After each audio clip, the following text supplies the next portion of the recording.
Aquí José Woldenberg, académico, analista político y una voz absolutamente autorizada para hablar de temas electorales y de democracia. Gracias, doctor, por estar por acá. De verdad, muchísimas gracias. El agradecido soy yo. Muchas gracias por la invitación. ¿En dónde estamos? ¿Qué análisis hace José Woldenberg después de escuchar estas voces, después de ver lo que ha pasado en el Estado de México, en Coahuila, a bote pronto, en esta jornada postelectoral? Bueno, yo creo que hay varios temas de discusión. Uno es los resultados políticos de la elección, que yo creo que es una beta muy importante, que a veces cuando solamente vemos la espiral de acusaciones mutuas se nos sale de la buchaca. Segundo, la organización de la elección. Y tercero, las condiciones en las que transcurre la competencia electoral. Creo que el último es el tema más conflictivo. ¿Por qué? Porque a querer o no, en el primer plano, pues las elecciones nos siguen diciendo que México es un país plural, no solamente plural, sino fragmentado políticamente, que en algunas entidades del país unas fuerzas son muy potentes y en otras carecen de suficiente base social. Las elecciones están volviendo a repartir el poder público. Vimos, por ejemplo, en Veracruz cómo se daba un desplome del PRI, sí, que seguramente pues, está ligado a la gestión anterior del gobernador. Vimos en Nayarit cómo se produjo alternancia en el gobierno y vimos también en el Estado de México y en Coahuila fenómenos de continuidad, pero en Coahuila pues va a haber un Congreso con mayoría opositora. En el Estado de México solamente hubo elección para gobernador. Es decir, el voto sigue mostrando su potencia y sus posibilidades. La gente va, se expresa, premia, castiga y pues empezamos a ver como algo natural los fenómenos de alternancia, congresos sin mayoría, gobernadores que tienen que coexistir con presidentes municipales de 3, 4, 5 partidos diferentes. Y todo eso es resultado de la gente votando. Se habla entonces de un organismo que funciona, de una organización que funciona, pero dice, las condiciones en las que sean las elecciones, ahí es donde se tiene que subrayar. Sí. ¿Cuáles son los puntos de estas condiciones? Bueno, voy primero, sí, digamos, porque no me gustaría dejarlo pasar. La organización de las elecciones en México es cada vez mejor. ¿Es sana la democracia en México? Bueno, la democracia en México, como toda la vida pública, tiene enormes carencias y problemas. Entonces, decir es sana, sin darse cuenta de las carencias, los problemas, los obstáculos, pues sería una tontería. Pero ¿a qué me refiero? Había que instalar ahora 34,000 casillas. Se instalaron las 34,000. Sí. Es decir, eso que se dice fácil es uno de los programas más complejos que tiene el Instituto Nacional Electoral y los institutos locales, porque son ciudadanos del común los que fungen como funcionarios de casilla. Entonces se requiere de su anuencia, una vez que son sorteados, para ser capacitados y para que el día de la elección pues estén dispuestos a recibir el voto de sus vecinos. Y eso funciona muy, muy bien. Sí. ¿Qué funciona también muy bien? Dígase lo que se diga, el cómputo de los votos. Es decir, dado que el cómputo lo realizan esos funcionarios sorteados acompañados de los representantes de los partidos e incluso de observadores electorales, si ellos quieren, y dado que esos cómputos se les da actas, copias de las actas a todos los representantes de los partidos, es decir, meter la mano a esos resultados es prácticamente imposible. Ahora bien, las condiciones de la competencia, es decir, qué es lo que pasa antes de la jornada electoral. Yo creo que desde 1996 se construyó un basamento muy fuerte de equidad en la contienda. ¿Cómo? Con un financiamiento público muy poderoso a los partidos y con un acceso de los partidos a la radio y a la televisión. Ahora, antes, digamos, en 1996 comprando ese espacio. Ahora, un espacio regulado. Sí. Y eso genera un basamento nada despreciable. Es decir, los partidos son maquinarias muy potentes que tienen muchos recursos públicos, de tal suerte que puedan desplegar todas sus potencialidades, y además no tiene necesidad de comprar espacio en radio y televisión. Aparecen en los tiempos oficiales y aparecen mucho. Es decir, eso lo pueden decir los ciudadanos de Coahuila, Nayarit, pero se discuten tres grandes asuntos o zonas conflictivas: la compra y la coacción del voto, Sí. el desvío de recursos, Sí. digamos, de los gobiernos hacia los partidos, y el rebase de topes de gastos de campaña. A favor. Bueno, para cada uno de esos asuntos creo que hay pues un contraveneno. En el caso de la compra y la coacción del voto, que está penalizada, creo que lo óptimo es que esto se denuncie en su momento, es decir, antes de la jornada electoral o en la jornada electoral. Porque si no se hace en ese momento y ante la FEPADE, es una vez que los votos se depositan, ahí ya no hay distinción. Sí. Todos los votos valen igual, los que salen de las urnas. Ahora, el IFE-INE ha construido pues una cierta vacuna contra eso. No, seguramente el auditorio lo sabe. Cuando se vota en una mampara que tiene 3 paredes y una cortinilla en la que cabe una sola persona. Si la gente ejerce su voto ahí, incluso si ha sido coaccionada o incluso si ha recibido obsequios o dinero o lo que sea, decide en ese momento. En ese momento puede votar en absoluta libertad. Pero bueno, quienes cometen ese delito tienen que ser sancionados. Es que yo creo que está justamente en ese terreno. Está lo que se percibe, doctor, es eso. Es una autoridad. Y vaya, leemos y tuvimos la semana pasada que uno de los críticos fuertes del Instituto Nacional Electoral, Eduardo Juchim, decir, tenemos un Instituto Electoral que es pasivo, que es mudo, que parece... Y del otro Lorenzo Córdoba diciendo, a ver, todavía no fiscalizamos, todavía no terminamos de decirlo. A ver, antes de emitir algún juicio, todavía queda un proceso todavía por seguir.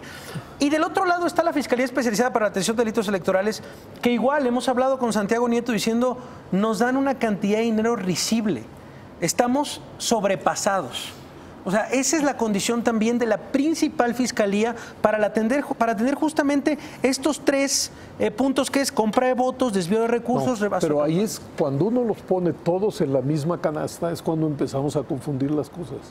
La compra y la coacción la tiene sobre todo que perseguir la FEPADE. El tema del rebase de topes de gastos de campaña, el Instituto Nacional Electoral. ¿Te parece? Hay que señalar, bueno. Sí, ¿no te parece que está que la FEPADE hace un buen trabajo? ¿Te parece que la FEPADE no está rebasada? Se le dan 170 millones de pesos, lo que dice Santiago Nieto es, ni siquiera al PT le dan tampoco. Pero no creo que sea solamente un asunto de recursos. Yo creo que, digamos, para este tipo de casos, la de la compra y la coacción, lo óptimo es el acompañamiento de los partidos a la propia FEPADE. ¿Qué quiero decir con esto? Si el partido A está viendo que el partido B está pues, comprando o coaccionando los votos, lo óptimo es que se dirija a la FEPADE, que dé datos y la FEPADE pueda actuar. Es decir, la FEPADE es una especie de estación de bomberos. No es como no anda patrullando la ciudad, sino que a un llamado, a un pitazo, a una información, entonces tiene que movilizarse. Y qué mejor que los ojos de los partidos que unos a otros se cuidan. Entonces tiene que haber una colaboración de los propios partidos con la Fiscalía para que ésta pueda desplegar todas sus potencialidades, de tal suerte que acuda a los lugares, con las personas que están violando la ley en ese terreno.